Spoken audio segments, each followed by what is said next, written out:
Ke mgubazi ngicela ukubuza lana ukuthi le masisiya emshadweni lana masibona lo wesifazana wakhona efaka iveyili, le nto isisuka semandulo noma into le isuke nje ibuya nabalungu lana kusuka kwenzeke ya?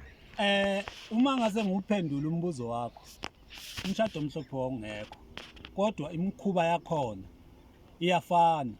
Ngoba uma sikhumbula izintombi mangabe umuntu esephuma ekhaya esiyokwenda, kwakuphuma umthimba wezintombi ohambelayo. Kodwa phambi kokuthi kuphume umthimba wayegonqa. Ukugonqa lokhu kuyikumboza, ukuthatha lesi sikafu lesi sifaka umboza ngaso lesi sikhafu azothi ifike ekhaya futhi enjani esigaxile. Singumgeqo le ofakwa ngapha okuhlonipha uyisezala.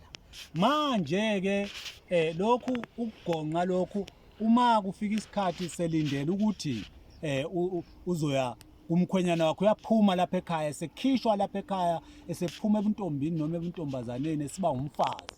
Phela ma sikhumbula kahle igama elithi umfazi akusilo noma umuphi umuntu wesifazane.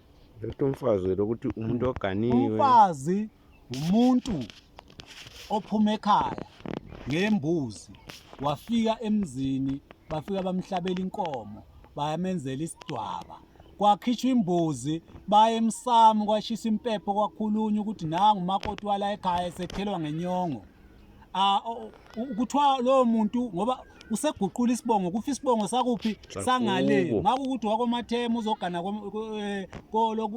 kohlongwane noma uzogana ngapha kohadebe, utshintsha isibongo, ufa enjani esazi.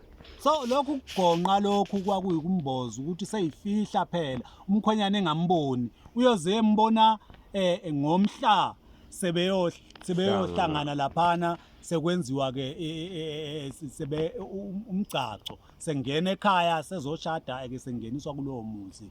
Indlela eyayisenziwa ngayo ukumboza lokhana okubonayo kwamaveli lokwemshado, into eyayikhona kithi esizweni sabanguni, kwakuyikugonqa uvalela ukuthi kuyihlonipha unjengomuntu olindileyo. Ukulinda nje ngasho ukuthi unjengomuntu ozilileyo, ozilela ukuthi useyongena kwesinye isigaba, manje uyafa ngakubo, kufa lesi sibongo sakubo, uvuka lesi sibongo sasemzini.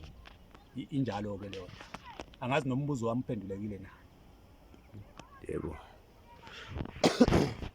Try ifoto. Yeah.